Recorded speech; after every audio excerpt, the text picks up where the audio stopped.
तो अगला चैप्टर है तस्य तृतीय अध्याय। चतुष्क कौन सा होगा? स्वास्थ्य चतुष्क। मात्रा स्थिति हम लोगों ने पढ़ लिया। अब इसके बाद है तस्य तृतीय अध्याय। इसमें बेसिकली क्या है कि ऋतुचर्या के बारे में हम लोग पढ़ेंगे। ठीक है ना। विभिन्न ऋतुओं में कैसा हमारा आहार विहार होना चाहिए, हम लोग इसके बारे में हम लोग पढ़ेंगे, है ना। तो ऋतुचर्या। तो अभी जो एक हम चार्ट बनाने जा रहे हैं, पहले उसको आप, पहली बात तो एक की ये याद रखिए कि एक वर्ष में 2 अयन होते हैं।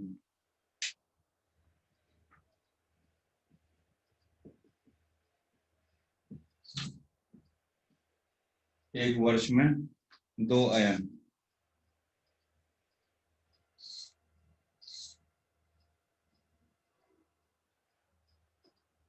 एक अयन में 3 ऋतुएं होती हैं। एक ऋतु में 2 माह होते हैं, है ना।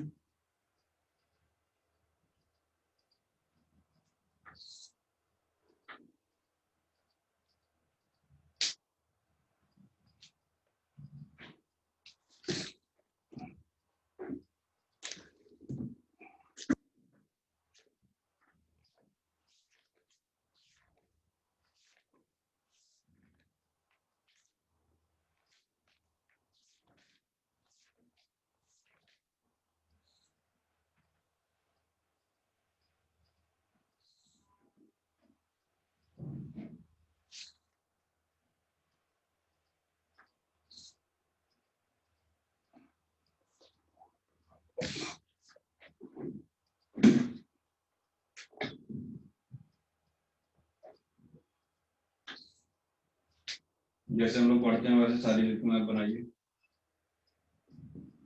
शिशिर, बसंत, ग्रीष्म, वर्षा, शरद और हेमंत।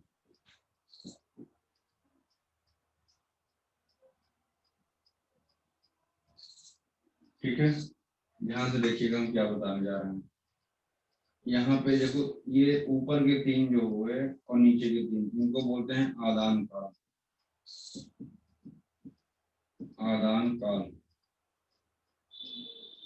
और नीचे के 3 को हम बोलते हैं विसर्ग काल।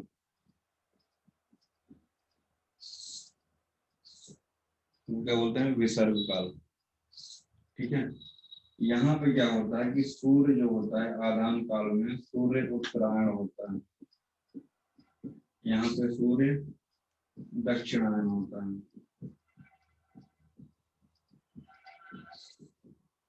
ठीक है।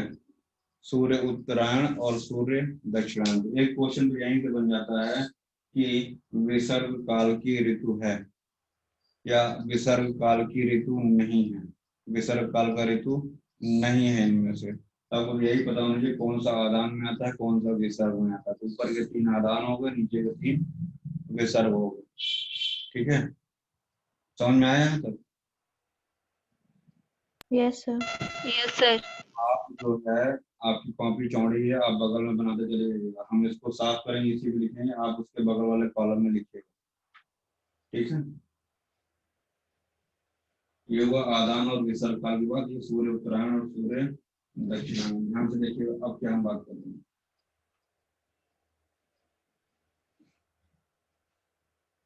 अगर हम शिशिर से बसंत ग्रीष्म की तरफ चले, यानी इस ऋतु से ग्रीष्म तक आए, तो बल, शारीरिक बल की बात करेंगे। शारीरिक बल क्रमशः घटता है। ठीक है ना। वर्षा, शरद, हेमंत शारीरिक बल क्रमशः बढ़ता है।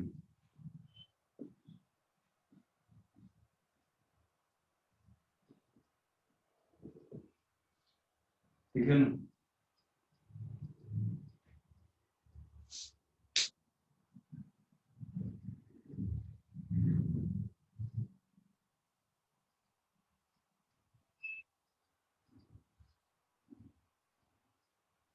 देखिएगा, यहाँ पे हम कह सकते हैं कि बल को अगर हम प्लस प्लस प्लस कर दें, ठीक है ना, तो यहाँ पे बल अगर हम प्लस प्लस करें तो यहाँ पे बल क्या हो जाएगा, प्लस। मतलब क्रमशः घट रहा है शरीर का बल, हमने उसको प्लस से डिनोट किया है। तो 3 प्लस का मतलब क्या हुआ, शरीर में बल बहुत ज्यादा है। बसंत में हमने 2 प्लस किया यानी कि बल थोड़ा सा कम हुआ। ग्रीष्म में आके 1 प्लस हो गया यानी कि बल यहाँ पे सबसे क्षीण हो गया है, शरीर का बल बहुत कम है। तो रोगों से लड़ने की क्षमता क्रमशः क्या हुई है, कम होती चली गई है। बात समझ में आ रही है कि नहीं? फिलहाल इतना ही पर्याप्त है कि शरीर का बल क्रमशः घट रहा है, यानी यहाँ पे शारीरिक बल अधिकतम, इस कॉलम में ऊपर लिखिएगा शारीरिक बल, इस हेडिंग का नाम डालिएगा शारीरिक बल। इसके पहले का लिखिएगा आदान ऑब्लिक विसर्ग, अगले में लिखिएगा सूर्य उत्तरायण या दक्षिणायन, फिर लिखिएगा शारीरिक बल। तो अधिकतम, बीच वाले में मध्यम, मध्यम बल, और यहाँ पे हीन बल। फिर वैसे यहाँ पे आइए नीचे, हीन बल, यहाँ पे मध्यम, और यहाँ पे अधिकतम बल।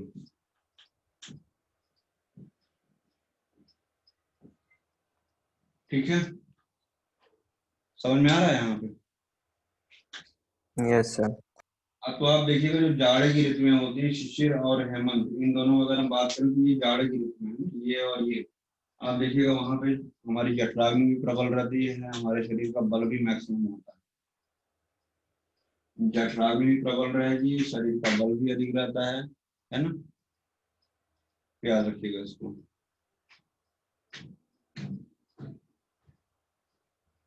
अगला कॉलम बनाइएगा रस,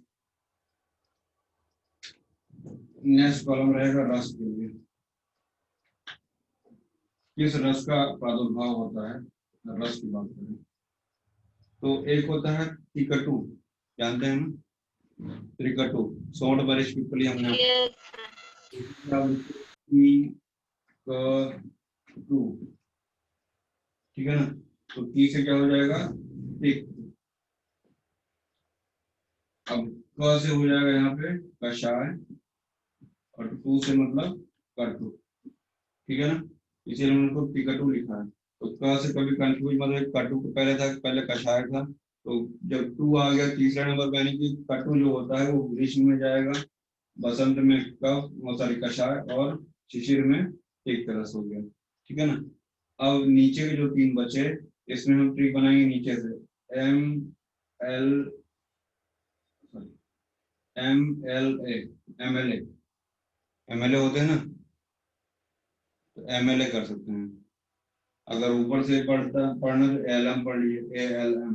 क्या हुआ, ये हेमंत में मधुर रस पूछा जाता है, ये शरद में लवण, और वर्षा में अम्ल रस पूछा जाता है। कि वर्षा ऋतु में किस रस का प्रादुर्भाव होता है, तो क्या हो गया आंसर, अम्ल हो जाएगा। अगर आपको ट्रिक पता है तो कभी गलत नहीं होगा, अक्सर पूछा जाता है ये। तो टिकटू ऊपर से नीचे, एमएलए नीचे से ऊपर, है ना, टिकटू एमएलए, ये हो गया आपका रसों के बारे में।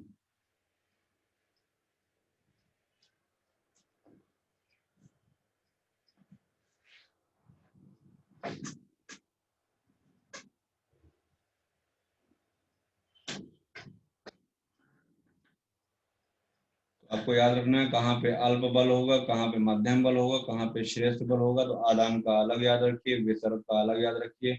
आदान की ऋतुओं का जो है रस प्रादुर्भाव अलग याद रखिए टिकटू से, विसर्ग का नीचे से एमएलए से याद रखिए, है ना। समझ में आया जो चार्ट हमने बताया अभी तक? तो आपके 50% क्वेश्चन इसी चार्ट से आते हैं, अगर कश्य से भी अध्याय से पूछेगा तो। बाकी 50% जो क्वेश्चन पूछे जाते हैं वो पूरा चैप्टर हम लोग पढ़ेंगे। पहले तो आपको हम लिखाएंगे जो कंफ्यूजिंग होते हैं कुछ पॉइंट अगली क्लास में, देन हम बुक पे आएंगे, है। उसके बाद हम लोग बुक पे आएंगे। सर बताओ। सर प्रादुर्भाव मतलब क्या होगा? उत्पत्ति होना। प्रादुर्भाव, उत्पत्ति। हाँ उत्पत्ति होना।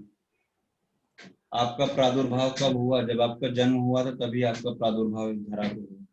तो उत्पन्न होना, प्रादुर्भाव मतलब उत्पन्न होना।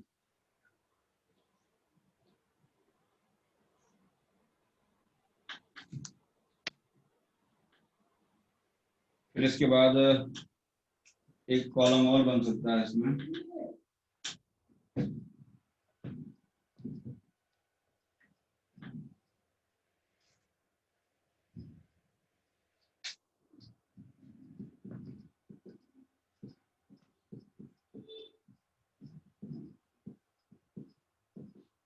ये बन सकता है।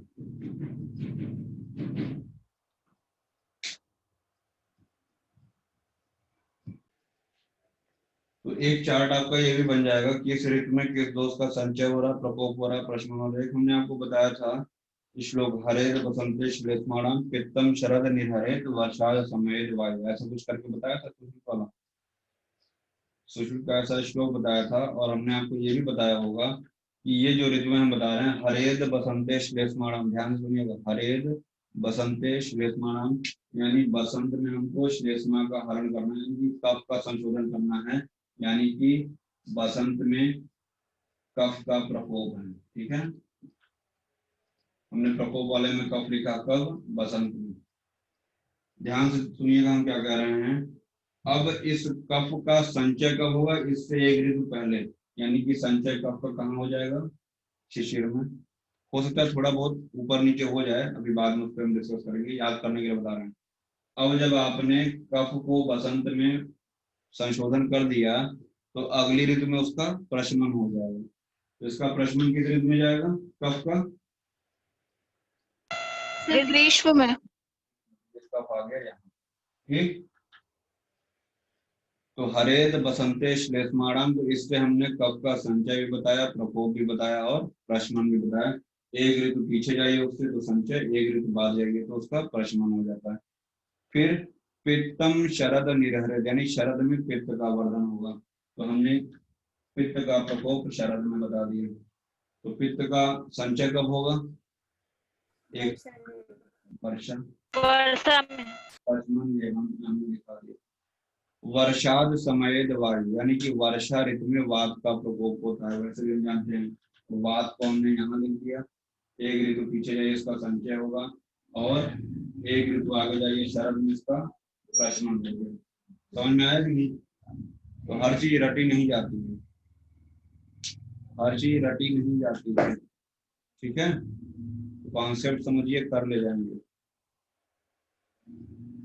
बाकी क्लास अगली होगी, उसमें हम लोग डिटेल पढ़ेंगे बुक से। ये तो जो बेसिक चीजें था वो हमने आपको बताया, और पढ़ के तब आइएगा अगली क्लास में। ठीक है।